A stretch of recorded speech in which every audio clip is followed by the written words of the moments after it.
गुरुदेव, आपके चरणों में कोटि कोटि नमन। गुरुदेव, मन में एक सवाल हमेशा रहता है कि प्रभु ने मनुष्य को उसके कर्मों के अनुसार सजा दे, परंतु धन की कमी ना दे, क्योंकि जब किसी एक पिता के बच्चे को अच्छे कपड़े, अच्छी शिक्षा और अच्छा खान पान और दूसरे को गरीब, इतने में तो होश नहीं है, अगर और ज्यादा देंगे तो बावरे बन जाओगे। 10 रुपया दिया जाए, ईमानदारी से सही जगह खर्चा करके आओ तो 100 रुपया का अधिकार प्राप्त हो जाएगा। और 10 ही रुपया गलत जगह खर्चा कर दे तो पिता 100 रुपया देने में हिचकेगा। यद्यप तुम्हारी ही संपत्ति है, तुम उनके बेटे हो, पर तुम्हारी बुद्धि अभी ठीक नहीं है। सुसुख वांछा से युक्त है। धन का उपभोग करके हम अपनी मान, प्रतिष्ठा, वासना की पूर्ति करना चाहते हैं और यही हमको बांधे हुए है। तो हमारा पिता परमानंद प्रदान करना चाहता है, इसलिए वो कहता है इस वासना, इस ममता और आसक्ति और भोगों में सुख है, इस भावना का तुम्हारे को हटाना है। कैसे हटाओगे? तुम हटा नहीं पा रहे, हम हटाना शुरू करते हैं। जहां जहां तुम्हारी आसक्ति होगी मैं मिटा दूंगा। जहां जहां तुम जो चाह करोगे उसको पूर्ण ना करके तुम्हें वो मार्ग दिखाऊंगा जिसमें प्राप्ति होगी। भगवान के इस भाव को न जानने के कारण संसारी आदमी कोसता है। वो मायापति है, उनके लिए धन संपत्ति दे देना कोई बड़ी बात है। एक आदमी 10-20 उसके भैंस गाय सब थी, खूब खान पान, 4 पाई डाले, आराम से बैठा था। नौकर चाकर दूर दूर रहते सब। भगवान शंकर और पार्वती जी ने दृष्टांत से समझाया गया है। कहा कि चलो हम तुम्हें भक्त के दर्शन कराते हैं। पार्वती जी से कहा, उसके दरवाजे गए और कहा भैया 100 ग्राम दूध मिलेगा? साधु वेश में, हमारे ठाकुर शालिग्राम जी, उनका अभिषेक करना है। चल दिए सुबह से मांगने के लिए, दबका के भगा दिया। महादेव जी दूर हटे और कहा भगवान जितनी इसके पास संपत्ति है इससे 100 गुना इसको और दे दो। पार्वती जी को थोड़ा सा लगा, सब औघड़नाथ कहते हैं इनको, है भी औघड़नाथ। उसने 100 ग्राम दूध नहीं दिया और इन्होंने वरदान दे दिया कि जितनी संपत्ति है उसे 100 गुना और बढ़ा दो, पर कुछ नहीं बोले। गए तो एक नगर के किनारे गंगा जी के तट फूस की झोपड़ी में एक भगत रहते थे, उनकी माँ थी उसमें, और एक गाय थी जो 100-200 ग्राम ही दूध देती होगी।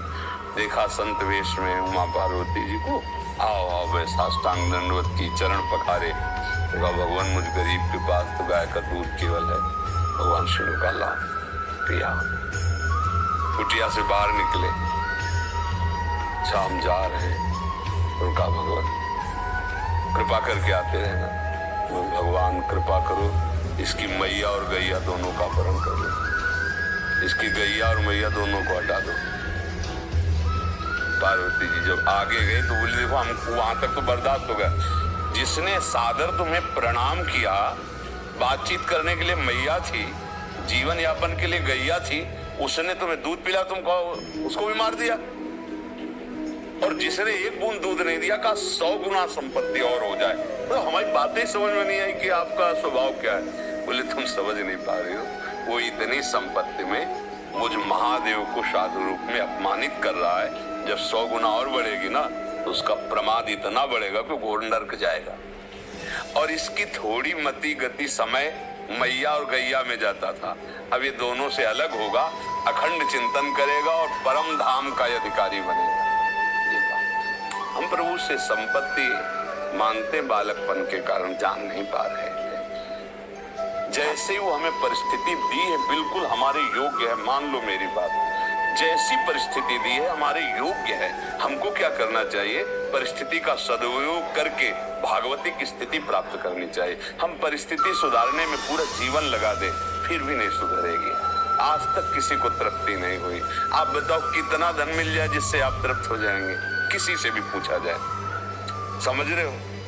आप अगर अंक में रखोगे भगवान दे देंगे, और अगर फिर आपसे यही हम प्रश्न करेंगे ना तो उससे कई गुना बड़ा अंक की अभाव की अनुभूति आ गई, वो भी अंक पूरा हो जाए। वो भारत में ऐसे भी धनी हैं जिनके कई करोड़ रोज आए हुए हैं, क्या उनसे पूछो तसल्ली है तुम्हें? तुम्हारे आए हुए से तुम संतुष्ट हो? नहीं, उपाय में लगे हुए और आए हो। भैया ये माया है, इसमें अति लघु रूप रखना पड़ेगा।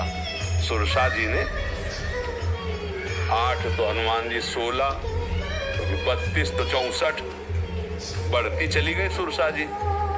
जब सत जोजन ते ही आनंद कीना, तो चतुरता इसी में अति लघु रूप पवन सुत लीना।